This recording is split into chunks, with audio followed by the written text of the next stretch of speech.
Welcome to Rockstar Diaries TV show. Healing Out Loud with Hart, Humor, and Harmony. The lovely Janine. And Mr. Tracy Lee Smith. We are Mr. and Mrs. Smith. And we are so excited to welcome Nancy Hart to the stage in a minute. She is a globally traveled author, spiritual seeker, philosopher, whose life mission is simple. I love this. Trade superficiality for soul-level truth. Yes. Having explored 6 continents, studied psychology, art, fashion, Kabbalah and Buddhism, and circled the perimeter of the United States, Nancy carries a worldview shaped by curiosity, courage, and compassion. A Manhattan, South Florida native turned Colorado creative. I love that. We know so many people in Colorado. Nancy believes that pain is a portal to discovering your truest, strongest self, and that the one who laughs loudest masters pain the best. Oh, she's right up our alley. She's currently writing her 2nd book. She encourages everyone to ask your angels for assistance. Her new book will be out in December, and she'll talk about that. When she's not writing with her beloved puppies, Cookie Cake and Gypsy, Nancy finds joy in urban hikes. I don't even know. Mahjong, Scrabble, Reiki. Oh, I love Reiki. Meditation and deep, meaningful conversations that spark transformation. Let's welcome in Nancy Hart. Yeah.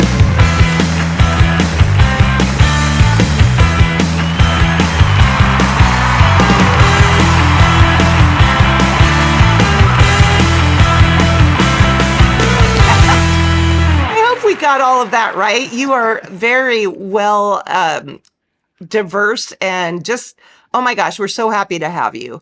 I'm very happy to be here and to meet the both of you. Thank you very much. Thank you. And which part of Colorado are you in? Well, we call it Denver, but it's not really Denver. It's the suburb of Denver. So I live in Highlands Ranch. Okay. All right. Yeah. All right. That's really nice. Nice outside. It's like 70 degrees out in November. It's unheard of. It's wonderful. For us too. We were eating lunch out on the terrace, and I'm thinking to myself, wow, we're so blessed because it is the middle of November. So we are so happy to have you. And we just want to dive right in. You say your recipe for happiness is avoiding superficial conversations and choosing deep, meaningful connection. Yes. And I love it that you say, I will no longer waste time on the shallow. So tell us about that. Well, I mean, after we just said the weather, that's kind of ironic, right? Yeah. But hey, weather's not superficial when it's giving you peace and joy. Yeah. Right, exactly. So we just counted a blessing. We'll call it, we counted a blessing today. Yes. Yes. Well, I think that so many people today have strayed with social graces, away from social graces. More and more, we're on the computer. We don't have to have human contact anymore. We can just see what's going on in the world, Instagram, Facebook, gaming on the computer, that we don't even sit down and play a game like Mahjong. It's pronounced Mahjong. and get to really know people. And even then, when we are sitting with people, even our family, we have to watch how we talk. And I'm not talking about cursing, which is a whole different subject, but more so, let's talk about deep conversations, not the superficial stuff. Let's get real. Let's get this hurts me. So what do you think? How do you think I can handle that? As opposed to, I had a bad day and slam doors and then that's it. It's not good enough. You have to, sometimes even a priest has somebody to go to load off.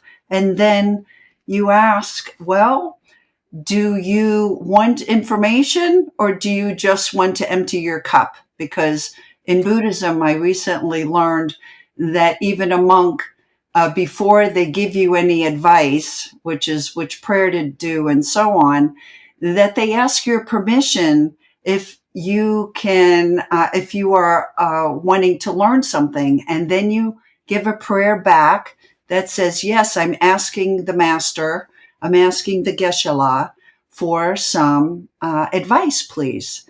And I thought that was just so beautiful. So I think it's important. Why waste time and just talk about tea? Let's spill the tea. I love that. Let's spill the tea. Oh my goodness. Okay, so your philosophy says one who laughs loudest masters pain the best. Yes. What pain taught you to laugh louder, and how did it strengthen you? Yes, I've had much pain in my life. Well, I grew up in Manhattan, and even I am surprised to hear what I say, but I was 3 years old and out in Manhattan on the streets by myself. My mother would say, "There's no war tanks out there, so you're safe." And she came from a war-torn country, Hungary in specific, and grew up in the Depression and grew up under very hard, difficult circumstances, and it hardened her. So basically, I consider her a broken woman. And I think in my entire life, even if I think back every once in a while, did my mother ever tell me she loved me? She never did. The most I got at her, like last month of dying, was, "Do you think that I love you?" And I'm still not sure what that means. So I had to face the streets by myself. I had to face being brought up by a mother that was highly abusive. And when I talk highly abusive, I'm not just talking verbal abuse. I'm talking physical abuse. Just the sight of me would get her into a rage, and she couldn't stop. I became her habit, her punching bag habit. And so what does a young child, baby, do with that to survive? You tend to you have to grasp onto something. And so who laughs loudest masters pain the best is that when you see somebody that has actually gone through something and they are not,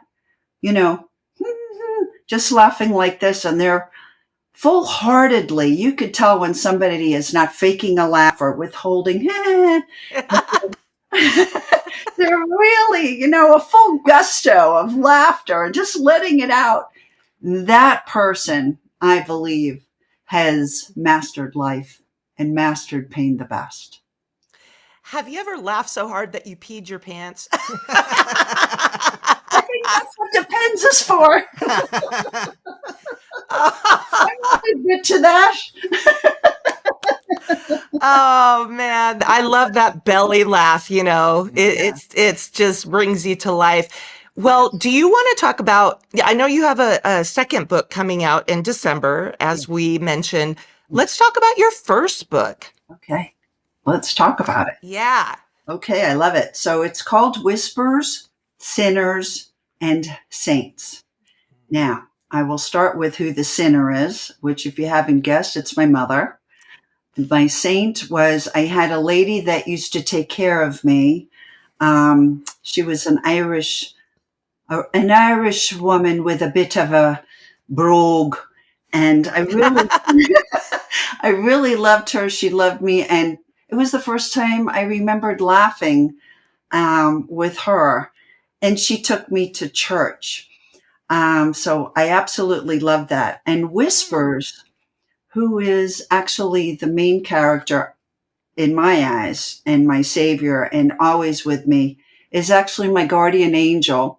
And I call him Whispers because he whispers in my right ear. Yeah. So Whispers has come to me, first time I write about this in the first book is I'm 5 months old, that I first remember having spoken to him and realizing his importance. But I actually remember speaking to him before that and before I was born. That was my first contact with him a few times.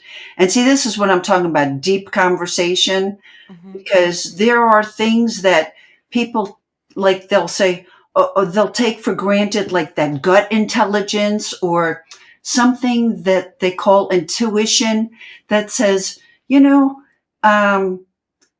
go on that bus today. I'm like, oh, that's silly. What do you mean don't go on that bus today? But then they're on the bus and the bus gets into an accident and they go, oh, I should have listened to my intuition. I should have listened to my gut intelligence. For me, I listen to whispers, I think, and I've stuck with him as he stuck with me. And it's the gifts he gives me because I had nobody else. I didn't have a brother, a sister. I had a grandmother for 5 years, God bless her soul. But I didn't have a mother. That was not a mother, by the definition. She was a mother, but I never could call her mommy.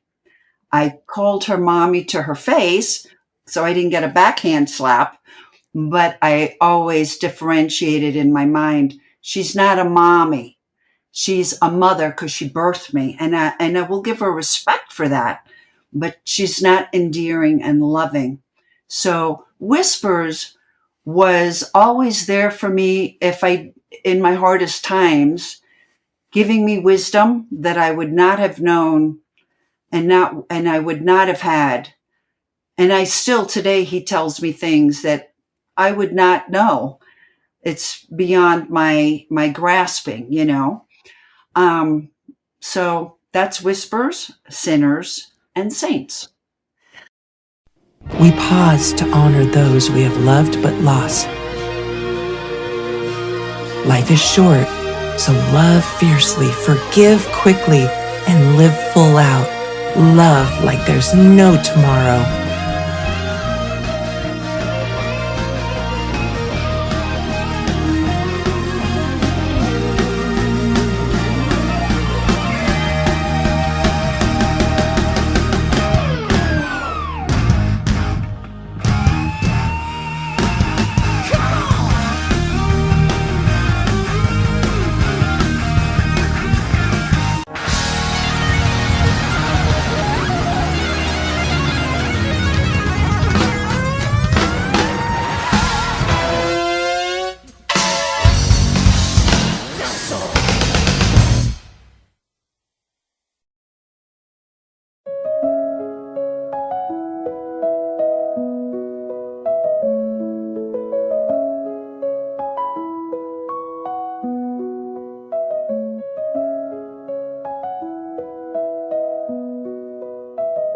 Who was it that said that the blues isn't from Jesus? If all things were made by him. Who was it that said that the rock isn't from Jesus? If all things were made for him.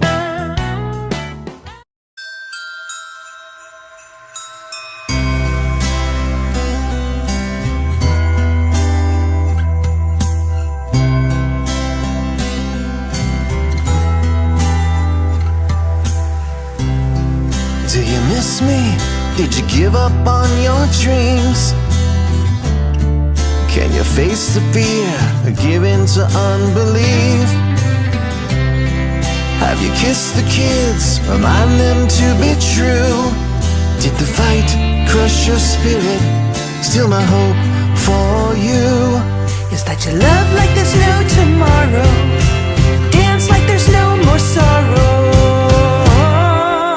This is my wish for you. Joy not done, your best is yet to come. This is my Christmas wish.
You're watching the Rockstar Diaries TV show. Well, you are fascinating. You are definitely a woman of wisdom who has turned pain into beauty. And we applaud you for writing that book. What, as a follow-up, because I know you want to ask a question, what are the big takeaways? Like, what was your dream when you wrote the book of what you would want to convey to the world? Mm-hmm. Very good. Well, I knew I was going to write this book at age 4, which, yeah, I knew at age 4 because my mother threw me out of the car and beat the living daylights out of me in front of everybody on Manhattan, and nobody came to help me. And I was going around grasping for, okay, why does this have to happen? I have to give this a reason. And I think I went in so deep that, like, when I go in deep, that's when Whisper's voice came to me, and he says, everything will be all right when you write. Well, at 4, I didn't understand all right and right. And so I had to tune in. I said, okay, let me try to picture what this means. And when I got it, I says, okay, everything's going to be all right when I write. And so at age 4, I knew. And it gave me a purpose already at age 4. I've had that purpose. And no matter what, I would take observant pictures in my mind. Like, I'd click events into my, what I call Rolodex in my second book. And since I had nothing better to do, like being in the bathtub in the second book, I write, I'm hiding out from my mother in the bathtub, because it was like holy water. I told myself it's church holy water, and it washes all the negative away. And my mother didn't like water, so I pictured her like the Wicked Witch in the the Wicked Witch, that when they threw the water, hey, I'm melting. I know. So the bathroom was a safe place. And I would go through and repeat all these different events that happened to me so that one day I could write them down. And while I wrote the book, I started writing as soon as I could write. But then once computers came out, I started, putting it into the computer. I lost it like 5 times. But the purpose is, A, it kept me alive.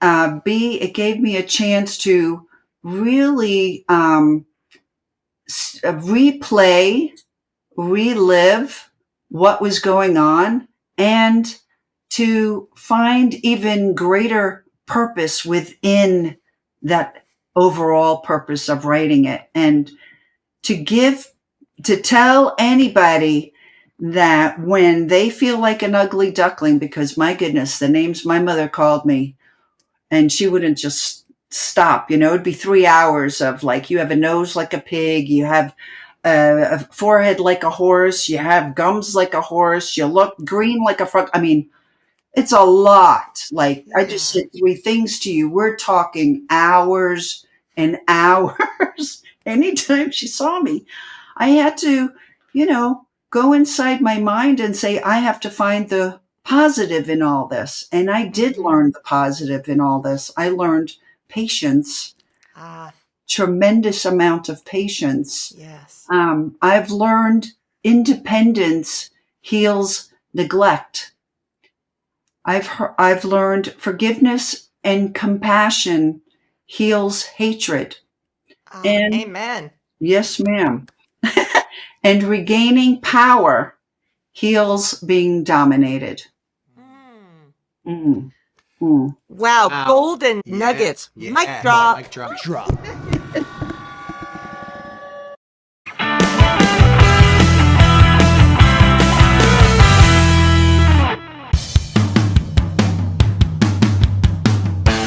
Whether you're looking to buy, sell, or invest, my team and I are happy to help.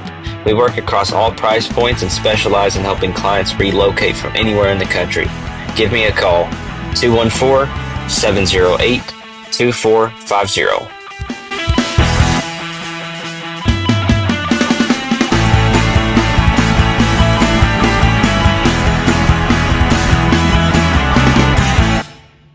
So it's evident that your childhood is filled with character building moments. Yes. And you're helping other people with your story. I want to talk about another character building moment that happened. You're a New Yorker. What was it like living after 9/11? Oh. Oh, okay. So I had moved out of. I was like back and forth between New York Okay. and South Florida at that point. But I lived in South Florida. I was in South Florida at the time, and immediately I grabbed another fellow New Yorker, and I said, "We are like the next day. We packed his car, and we went right down. We drove straight through to New York. But I will tell you, the stench, and don't forget, I'm very empathic. Mhm. So somebody that walks in the room and they have negative energy, I'm going to feel that energy. They don't need to say a word. So then we got into Chinatown, which is very, it's adjacent. And I says, you know what? Wow. Mhm. I can't. I don't think this is for my good. Like, I'm hearing souls screaming already. I cannot. But I said, we will just sit in the car and we will send prayers to that area, because there's nothing I can do but just send prayers to the area for the souls to find their home, Mhm. And the stench was so different. You could, like burning bodies, and kind of like what you would imagine like a crematorium being, right? And all the toxic, that smoke that they showed on the television, I kept saying, oh my goodness, all these people stuck in that, they are going to definitely have respiratory diseases and God knows what else, and mental trauma as well. And then later on, of course, now they have all these cases, right, with people with, of course, respiratories and whatnot. I'm not a doctor, but this is just what I was getting, because you asked me what it felt like in that moment. I could not get any closer than Chinatown. Mm-hmm. Yeah. That's amazing. Went to St. Patrick's Cathedral and prayed there for like 2-3 hours, though. Oh. Yeah, that's my favorite church in the whole world, St. Patrick's Cathedral, because Mama Koss used to take me there. Actually, I escaped a child molester, that a little girl, yellow hair. I called her yellow hair. I'm 5 years old. What do I know? 4 years old. I'm 4 years old. And I felt this man, this icky man. And I went into a store, a brand new store, to talk about my empathic abilities. And it was crowded because they were giving away free food. It was like a grand opening. And I went in because I heard they had pretzels in there, and I had 3 cents, so I could buy 3 salted pretzels, Oh. which was going to be my meal for the day. So I was very excited. And I felt the icky factor, and and this guy, he grabbed my arm, and I looked at him and I said, oh my gosh, if little yellow hair gets grabbed by this guy, she's going to be in trouble. And he asked me what candies would I want out of this like tin. And I remember how the letters were written, but I never saw that word secrets before, but that's what was on the tin. And there was only 2 candies in there. And I told him, mister, there's only 2 candies in here. You're a very bad man. You better let me go. And my family is waiting outside for me. Now, there was a whole line of people outside. So I said that, and it was good. But I had nobody waiting outside for me. Oh. And I ran out of there, and it was Whispers that was guiding me all along and telling me, there's a very bad man in here. You need to run. And so anyway, that's like the empathic thing. That's a piece that I had from very early on. You're watching the Rockstar Diaries TV show. No-Go Flow, the revolutionary anti-diarrhea from the makers of Tootala. Please let me go. When that urgency hits, No-Go Flow is there to help tighten the tap. Let me go. Take control of your day and stop letting your digestive tract call the shots. You're finally saying no-go, Flow. Don't take if you're allergic to any of the ingredients, have recently just drank coffee, or are expecting company and would prefer they don't stay long. No-Go Flow. I have so much that I want to ask you, but you do mention the empathic, and I also am that way. And most of the time, it's a huge blessing. Yes. And I thank God for it, but sometimes it can be difficult. How did being an empathic shape, the books and your art? So yes, I'd like to talk about what you just hit upon about, I've always found it as a blessing. Yes. I've always found it as a blessing because I find that, and I have seen some things, honey, that I know would scare the bejeebies. You talk about diapers. I mean, it would really scare people. But being an empath, I go, thank you. This is a gift that because of my hyper alert awareness I had to have around my mother. I think this is how it developed. And I have seen literally serpents and dark black smoke come out of people, especially when they open their mouth. And that is, at first, I didn't know what it was. And I said, oh my, I know, but I knew these people from childhood. And I went back to take my own children to meet them because they lived in the building I lived in. And I took it as God is showing me that I am right. And not to ever think for 1 second that I was wrong. They were really evil. They were the darkest evil people I think I've ever run across. Yep. And I was, I find it as a blessing. And then I just avoid, it's like, it's good because you can avoid. You have that choice, right? You have that choice. It comes at you, but like I used to do kickboxing, and the best move you can do sometimes is to stand sideways and let it pass.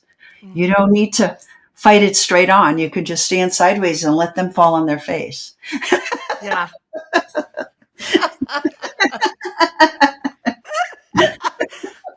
Oh my goodness. You know what I think it is? I think it's time for the hard question. All right. So, Be very afraid. very No, I'm afraid. just kidding. No. This is not a really that bad. I don't think so. He comes up with quirky questions. I love All right. Quirky. Okay, so now here's the situation. You have a brand new book publisher who is allowing you to write a book from scratch on the beach of your choice for 3 months. Woo! All expenses paid, everything. But you decide you want to fly in some pizza from New York. Where's it coming from and what's the beach? Well, I know I go against the grain here. And if you've read about me as an author, I don't care for the beach. I grew up on the beach. So my body is still good, thank God. But I don't want to go to the beach. I'd say I'll take a rain check for the beach. But if you told me I can go to Anywhere. Okay, anywhere. I think right now, I love cerebral. So I would probably go to London or Italy. I like big cities. You put me in a big city. And then, well, if we're going to Italy, I'm going to Naples. They have the best pizza in the whole world, Napoleon pizza. That's the best pizza. Woo! Yeah. But What's the best in New York? in New York, oh gosh. I think you just go down to where the NYU is, down in that area down there, and you just go hit any pizza parlor. Because if you go to like the ones that have the names, then you're going to have to wait online. And I'm always like, this is just as good as if I went down around NYU and it's the best, it's just great. I love NYU. NYU pizza anywhere. I mean, I just went down to, where was I? On 57th Street, and I took a left on like 2nd Avenue, 3rd Avenue. Pizza all over New York. That's why it's so famous. It's the water, they tell me. Yeah. I love the Village. They have great pizza down there. That white pizza. Love it. Yeah. Oh man, you're making me hungry. Well, I'm going to have to go make pizza. Yeah, homemade pizza. So we have fur babies too. In fact, we did an interview a couple days ago and they were pretty much all over us. It was hilarious. But when you sit down to write with Cookie Cake, did I get that right? And Gypsy? Yep. Yeah. Well, what emotional landscape do you write from, and what do you hope your readers feel when they close your book? Well, you read my book, you're going to be on an intense roller coaster. That's the reviews that I get. The first one is very intense. Both books so far, the reviews are, you're going to be living through the experience. You are feeling like it is happening at that moment. And I want you to feel that. Yes. Because it's a lesson in compassion, because you might not have ever had anything happen to you. And then reading through it, you will realize, hey, maybe I'm going to see a little kid on the street, and instead of thinking they're dirty and disgusting, I'll have a little compassion for them because I've got a little insight now, right? Yes. I want people to get insight. And then some people I know that have read the book and they're,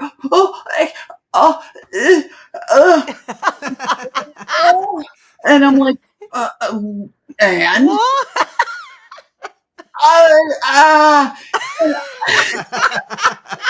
Yeah.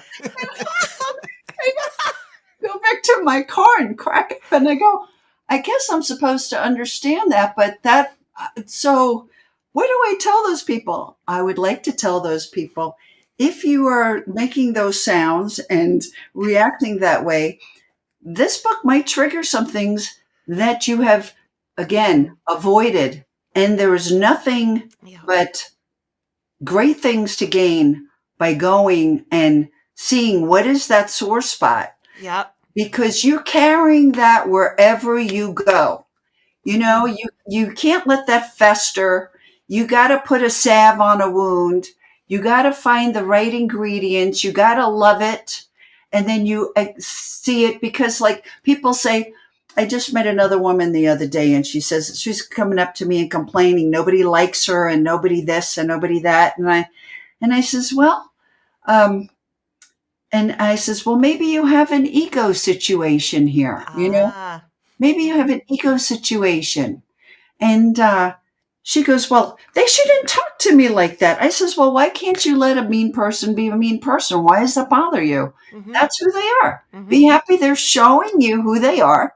And you have the choice to go, have a nice day, and go to somebody that's smiling, like, come talk to me. I'm nice. Yes. Yes. So you have to, that's the deep part. Going deep, discussing things, analyzing things. You can't just put a cover on dirt and said, honey, I cleaned the house. Oh, that's a funny analogy. I love that. I love Mel Robbins, the book, Let Them. It's like, they're going to be, just let them, what? It's none of our business. I do want to talk about writing for a minute, because we're also songwriters. Mm-hmm. And some of the most painful moments in life I've written songs about, to the point that when the first few times that we perform them live, I'll be all tears and could barely get the song out. But then the more and more we get into it and perform it, those tears, subside. But then somebody will just be bawling after a song, just like you were talking about, come up to you afterwards, backstage, and be like, but it just brings it all back to the surface, right? It's wonderful when somebody actually gets it. I'm Yes. sure I know you're talking about people at the end, they go, but they're getting it. They're Yeah. getting your story, which is really good. That is, yes, epic. Yeah, it's true. And I do, in my second book, I go through a really horrific experience. I was attacked by 15 boys. I was abducted and violated. And instead of writing it in words, I write it in poetry. Oh. I write an Iliad. And it made me be able to write it because writing down the specifics, I think my brain was too wired in, but then having to worry about making the words rhyme, was able to get it as like, a little disconnect, but connected. Yes. Spot on. I'm going to ask Spot a on. question. I don't need to know your age, but I'm just like, we as a couple here, we kind of came into our own after the age of 50. It just seems like everything, the 10,000 hours of due diligence and all that, everything put into it. All of a sudden, at the age of 50, we kind of like, it's like an aha, we get it. And then everything started to explode in our world, that things came together. I mean, what age did it do it for you, that around that age, that, everything? She's going to say 4 years old. Yeah, I am going to say at a very young age, because prime of everything. the Hungarians and my mother called me the 80-year-old because they would come to me and ask me for advice because I had gone through so much difficulty that it aged me, but I'm not saying it in a bad way. And I'm glad that it made me who I am. I could have been bitter, but instead I am better. Yeah. Yes. And I would say when I was able to actually do for myself and not be a subservient person for anybody else, which is what I was kind of raised to be because of my mother. That was when my children were out of my home. So this and the ex-husband is ex-husband. So I all my time was my own. Is when I learned that what I could sleep till what? No one's telling me I have to get up. No one's yelling at me. And then even more so at like a rocket ship,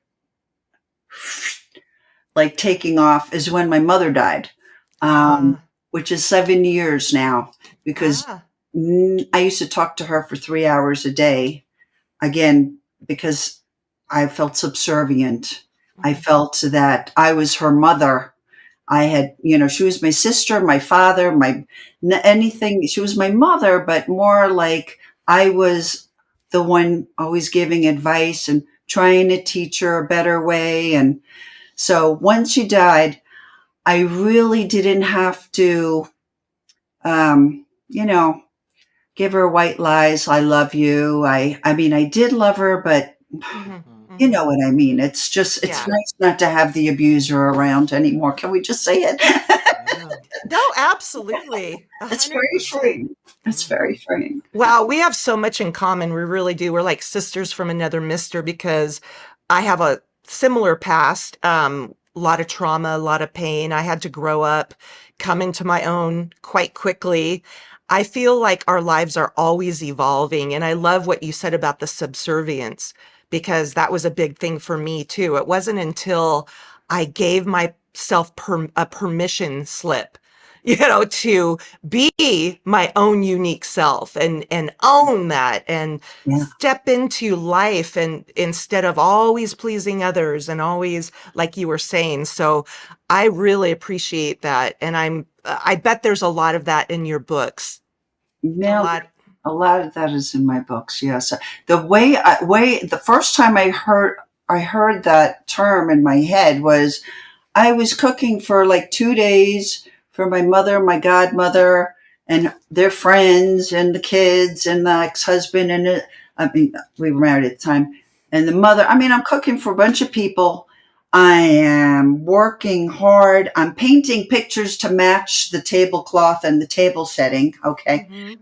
Because I went overboard. I always had a tendency of being overboard because I never was told you're good enough.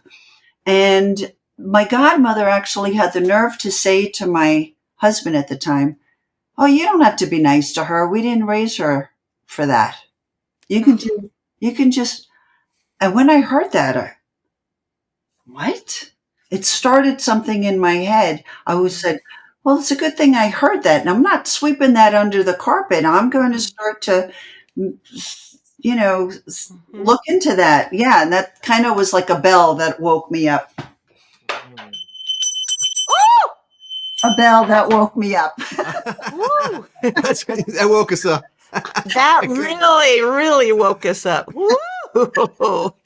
Oh my goodness.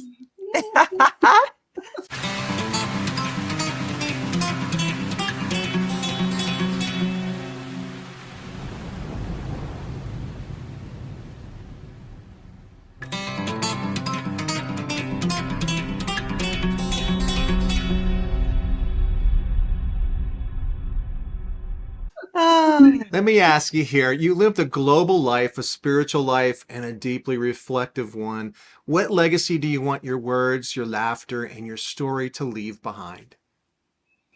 Oh, after what I just said, you're always good enough. And love yourself. If you want to love other people, love yourself first. Mm-hmm. And if you love yourself, and I don't mean narcissistically, I mean love yourself and love everybody. Learn compassion for everybody. This is very eye-opening and a big change. Love yourself at the end of the day, and know that if something bad happened today and you can't make sense of it, you don't need to at the time, park it. And at night you say, the day is done. Tomorrow is a fresh one. Mm-hmm. I love that. The Bible says, love others as you love yourself. But if you don't love yourself, how can you love others? And if you're giving from an empty cup, right? Put the oxygen mask on first. So many golden nuggets. Oh my goodness. I mean, so the thing about Rockstar Diaries, the reason why we put healing out loud as a subtitle is we truly believe that telling the truth out loud is how we transform, and community and hearts that are in sync around the world. What truth are you ready to say right now out? And you've shared so many truths, so I feel odd asking this because you're an open book, but say another truth out loud today that may help someone listening to heal and rise. Well, there is power in storytelling. Mm-hmm. And that is, how do you just avoid all that small talk? I mean, this is so okay, the small talk, but that's not, what is that getting you? That's nothing's happening there. Mm-hmm. Just this kind of interaction that we're having here. It's enriching, it's fulfilling. A really good golden nugget I like is that don't curse. Because everybody has an energy field. I'm a Reiki master as well. So everybody has an energy field. And I don't know if you know, but if you're sitting with somebody, you are sitting in their energy field. Well, if you're bombing the air with curses, it's not a good thing. You might think it's okay, but your cells in your body actually listen. And the things around you, the air around you, it changes. There's proof of this. The Japanese do wonderful studies with playing classical music and watching snowfall and see how the snow reacts to classical music. Mm-hmm. It takes a beautiful shape and form.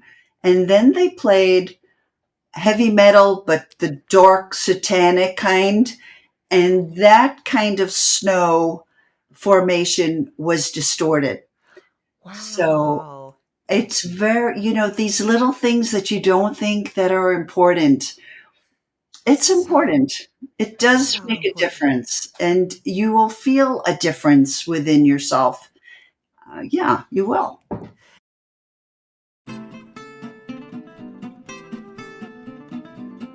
Cedar Ridge Acres. Soap. Why? 'Cause you smell good.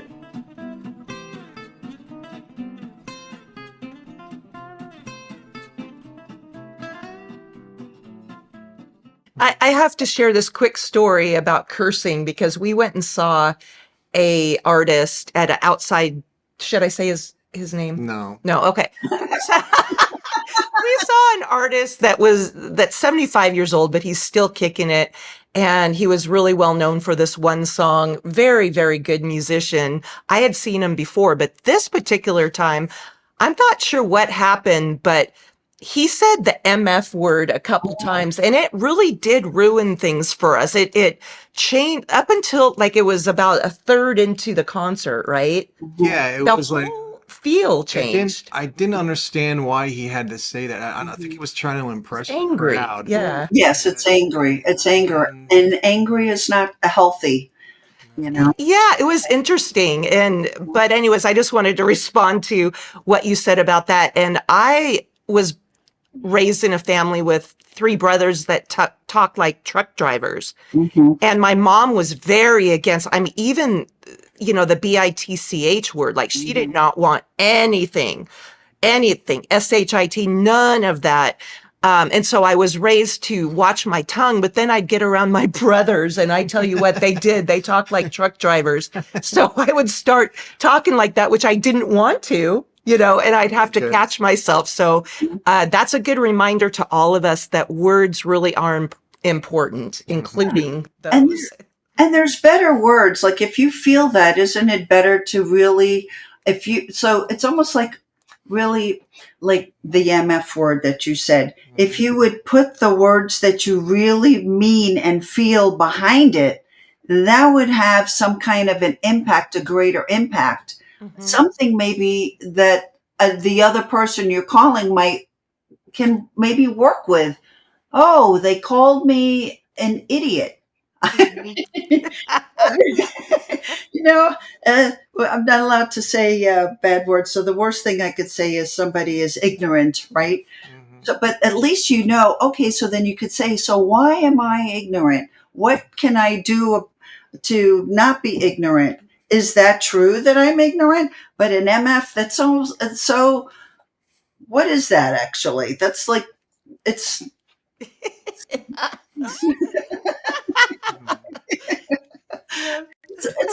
it's not a pinpointed, expression.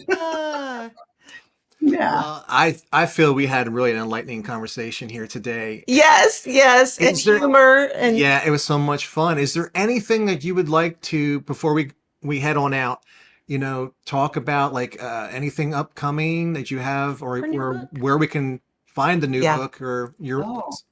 Oh, yeah, sure. Okay, so look me up on my website, nancyhart.com. I'm also on the youtube.com at Nancy Hart Author, Instagram.com Nancy Hart Author, and Facebook author Nancy Hart. So I do have a little short poem that I wrote, about 5 stanzas, that explains the characters in my second book, which are also in my first book and also in my third book. So to give you a snippet of what my writing might be like. I love Okay, that. great. And we love you even more because your last name is Hart. And, we're Hearts in Sync Productions. Our band name is Heart Soul Revival. We have lots of hearts. We're all about hearts. And so We got a heart on there. That's funny. That's funny because the title of this poem is called Comparing Hearts. Oh, wow. I Yeah. love it. Yeah. So may I go ahead and read it? It's Yes, five please. lines. I Okay. would love that. Okay. I'd like feedback too, if you don't mind, but you don't need to. Mother's black, broken heart is stiletto heel spoked and daggered. Clara's Queen of Hearts has operatic angels glittered gold. Mama Casa's shamrock heart is a lucky charm locket. Katie's purchasable heart's been bought and sold, amount untold. Lily's dark heart is Satan's den, a viper's dreaded. Suni's vacated heart was stolen, dead before old.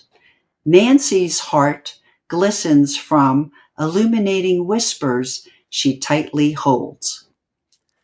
Absolutely love it. You touched on all senses. That's and what I was going to say. yes. All the senses. Yes. Yes.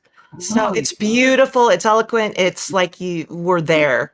We're right there with It's like- each one. And then you can see the colors coming out too. Yeah. Oh, That's good. beautiful. Thank you. Yeah, I like that. I like that. You see, it's because you're songwriters. I figured I'm going to share this poem because poems are basically just, you need a good voice to put it to, music. Mhm. But I knew you would get this. And then I said, oh my goodness, they have heart and I'm heart and they're comparing hearts. This is perfect. Yes. Yeah. That is a perfect way to end this episode. We're so happy. Ah, Thank well, take care of yourself, and we're going to put all the links and everything up for our audience. And thank you so much again for being here. Thank you very much.